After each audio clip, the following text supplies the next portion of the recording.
Thank you. Sit down.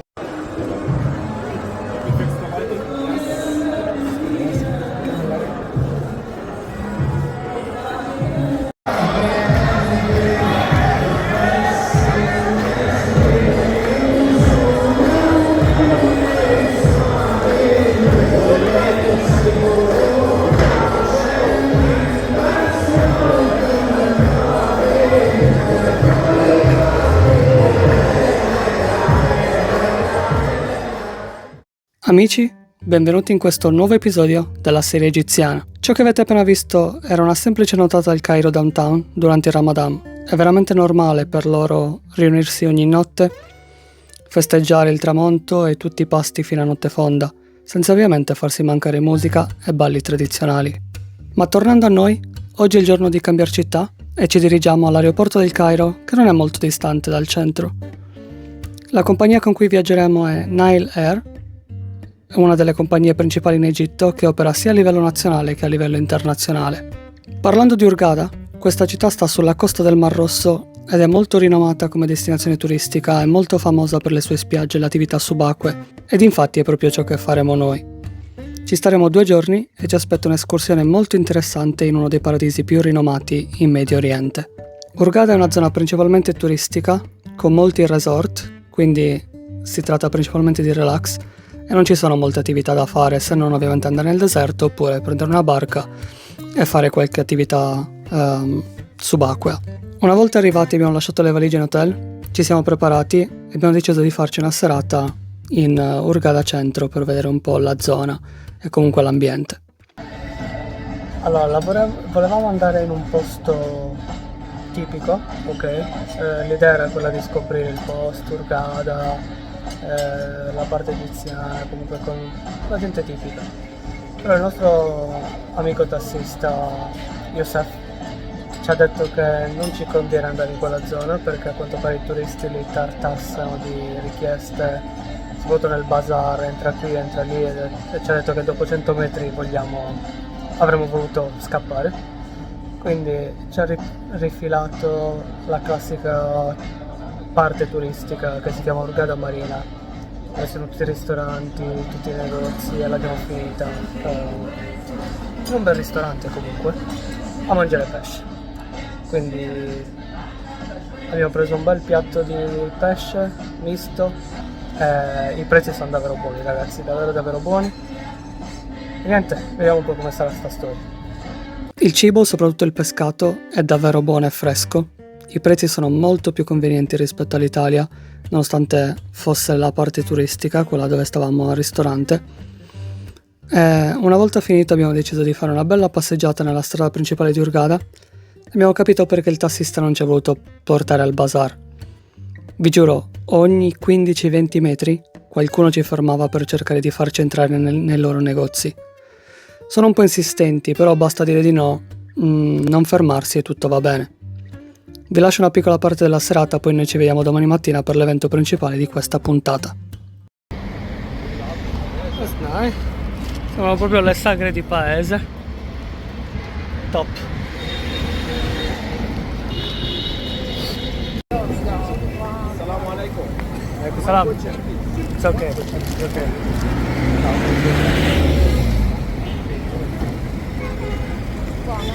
Micio. Sì, sempre quello.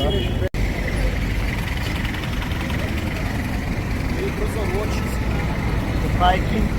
No, thank you. Bello.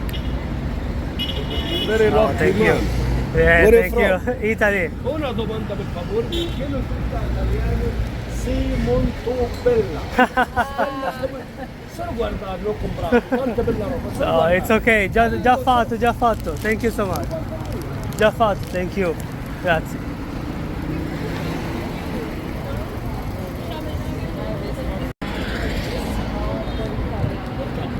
لا تجيبش. Where from? Italy. Ciao Italia. Ciao.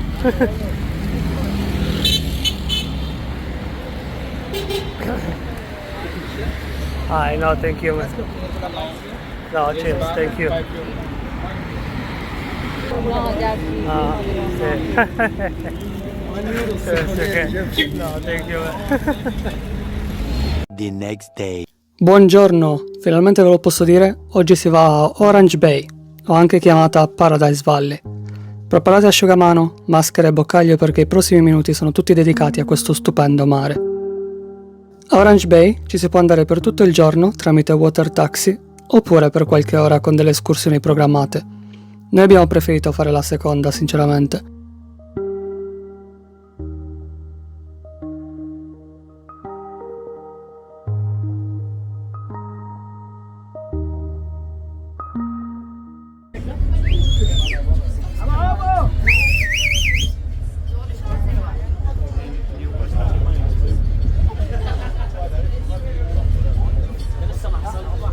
Bisogna aspettare qualche minuto prima che qualche barca si liberi per portarti al molo, però il tragitto della barca non è lungo, quindi non è proprio un problema.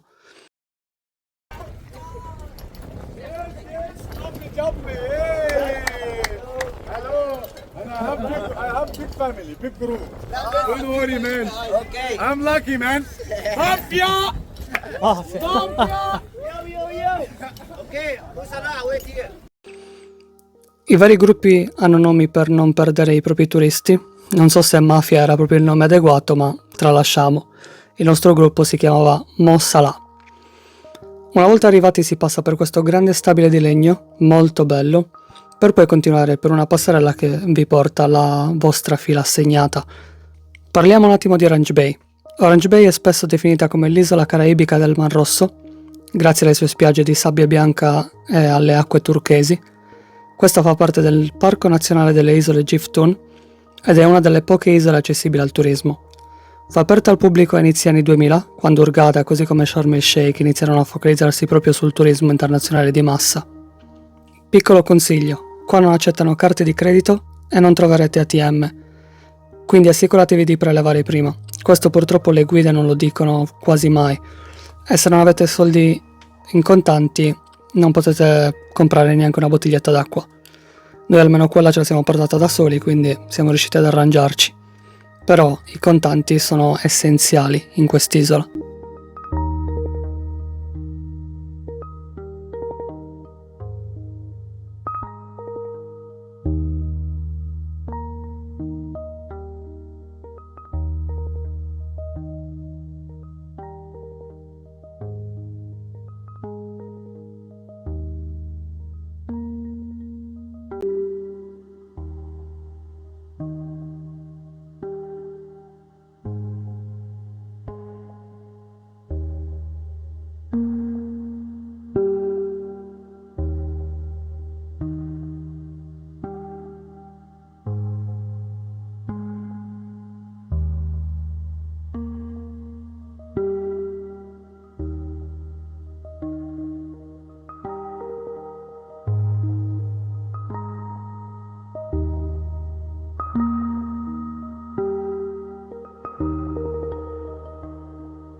Una volta finito lo stop a Orange Bay, si torna in barca e ci portano a fare un po' di snorkeling. La barriera corallina nel Mar Rosso è una cosa spettacolare. In acqua abbiamo avuto modo di vedere tantissimi pesci di diversi colori ed è stato uno spettacolo mozzafiato.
E per finire ti fanno fare anche qualche gioco acquatico con dei gonfiabili, ma dura davvero pochi secondi. Comunque è incluso nel prezzo, quindi abbiamo detto perché no, perché non farci il bananone. Il resto della serata l'abbiamo passato a fare le valigie e riposare, è stato proprio flat, dato che il giorno dopo si ripartiva per la prossima destinazione. The next day. Bene, tempo di salutare Hurghada, con destinazione Luxor. La via più veloce è l'aereo, ma vi giuro che prendere un taxi con un percorso di 4 ore di macchina questa volta era più conveniente. E infatti abbiamo deciso di far proprio così, soprattutto per evitare lo sbatti dei controlli in aeroporto e così via.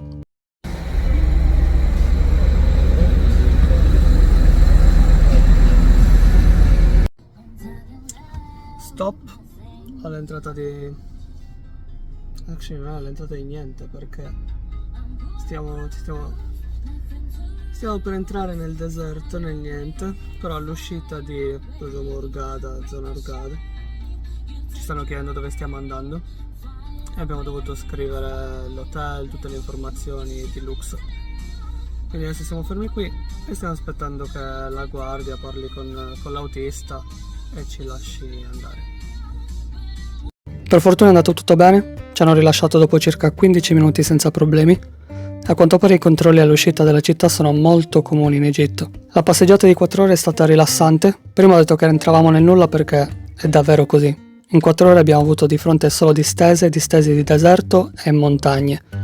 Pensate che il cellulare nemmeno prendeva e in 4 ore abbiamo trovato solamente una sorta di rifornitore autogrill a metà strada. Ma comunque ce l'abbiamo fatta, senza problemi. Il taxi, una volta arrivati a Luxor, ci ha portato direttamente alla prima tappa della giornata, ovvero il tempio Karnak. Il complesso templare di Karnak si trova sulla riva destra rispetto alla sorgente del Nilo. Fu costruito principalmente per venerare il dio Amon insieme a sua moglie Mut e al loro figlio Khonsu.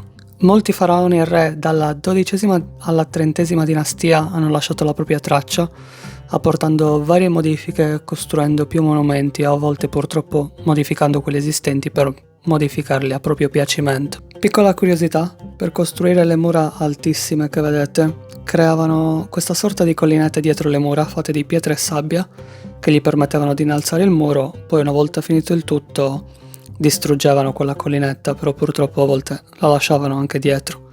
Non l'ho ripresa, ma sta lì. La visita al complesso parte al contrario, diciamo, perché l'entrata si trova nella parte più recente, l'ultima costruita, e più ci si addentra, più si trovano monumenti antichi. Ogni angolo, ogni pietra, ogni muro è ricco di simboli, geroglifici e disegni. È davvero emozionante pensare a quanto si impegnavano per decorare ogni singola parte, partendo dal basso fino ai punti più alti di ogni colonna, ogni muro, ogni parte.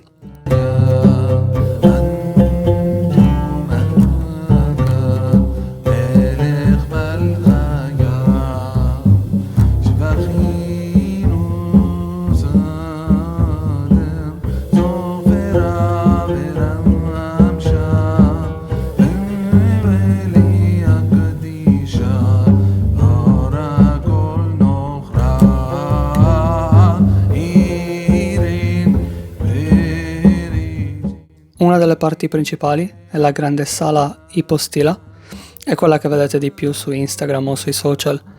È una delle strutture più impressionanti del tempio, con 134 colonne, 12 delle quali alte 70 piedi e una superficie in totale di circa 54.000 piedi quadrati.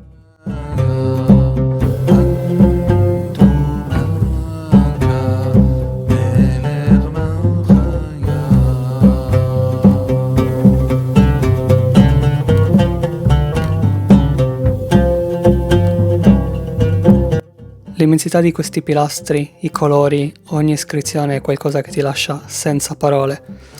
L'abbiamo girata un po', è stato davvero emozionante vedere le incisioni, perché comunque sono quelle scavate dentro la roccia, quindi come detto negli episodi precedenti si trattano di iscrizioni sacre.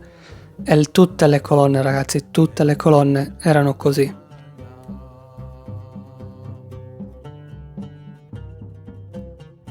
Continuando il giro, troviamo vari monumenti, storie raccontate nelle mura, come per esempio queste incisioni raffiguranti un esercito andando a vincere un'altra battaglia, e anche un riferimento importante, ovvero la sala dei sacrifici, dove al centro si trovano una grande pietra dove venivano appunto appoggiati i sacrifici per gli dei. E la finestra dava sulla parte più antica del tempio, diciamo.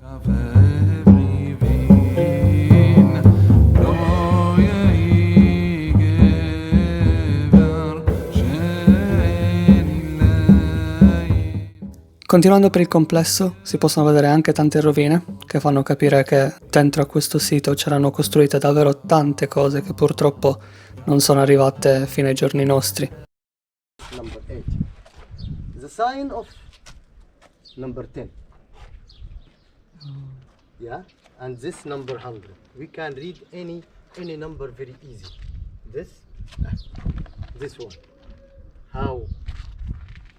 This 9 and this 1, 2, 3, 4, 5, 6, 7, 8, 9. Yeah. This 90? 29. 99. Yeah, we can read it. Wow. Yeah, this number 100. 128. Yeah. Quello che avete appena visto è il primo foglio di Excel a detta della guida. A quanto pare in quel muro venivano trascritti i conti e le offerte, e tutti quelli erano numeri veri e propri che oggi siamo riusciti a decifrare e si possono anche leggere. Altra curiosità è la statua di questo scarabeo, simbolo di fortuna, fertilità e felicità. È situato vicino al lago sacro che era utilizzato dai sacerdoti per la purificazione, e leggenda narra che se fai il giro di esso per 7 volte ti porterà fortuna nella tua vita. E ti pare che io e Miki non ci siamo messi a farlo insieme al resto dei turisti?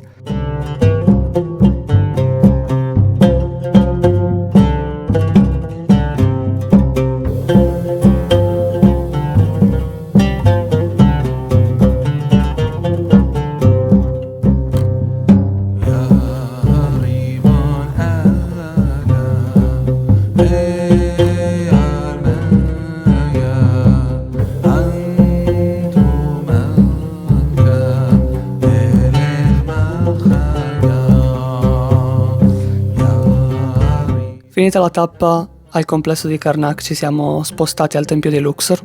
Il tempio di Luxor fu costruito durante il Nuovo Regno, con i lavori iniziati sotto il regno di Amenhotep III e completati da Ramses II. Il tempio era dedicato al dio Amon e rappresentava un luogo di rigenerazione delle forze divine, specialmente durante la festa di Opet, in cui la statua del dio veniva trasferita dal tempio di Karnak, quello che abbiamo appena visto, fino al tempio di Luxor. All'entrata del complesso si trovano 6 colossali statue che ritraevano il faraone Ramses, 4 in piedi e 2 sedute.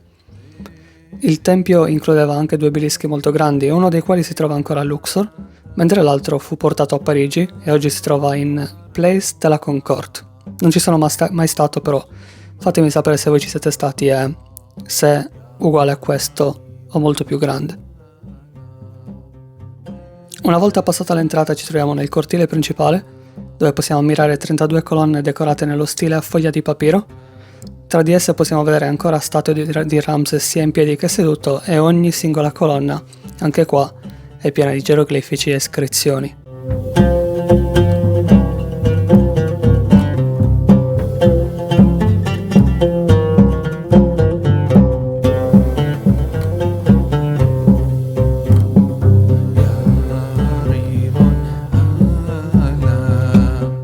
Proseguendo, passiamo verso altre 12 colonne, sempre nello stesso stile, che portano al santuario principale.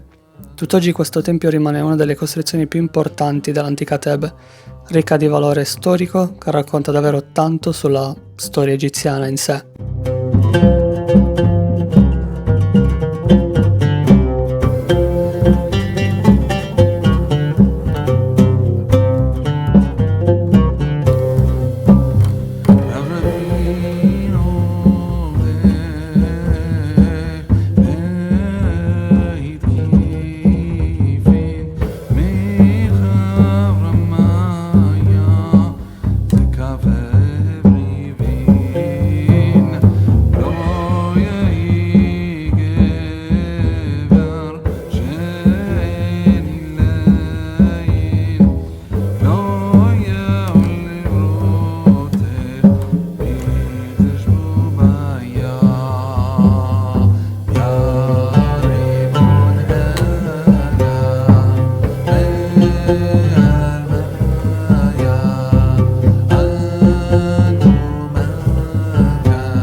Bene ragazzi, spero che questo video vi sia piaciuto. Noi ci vediamo alla prossima puntata, che sarà anche l'ultima della serie dedicata all'Egitto.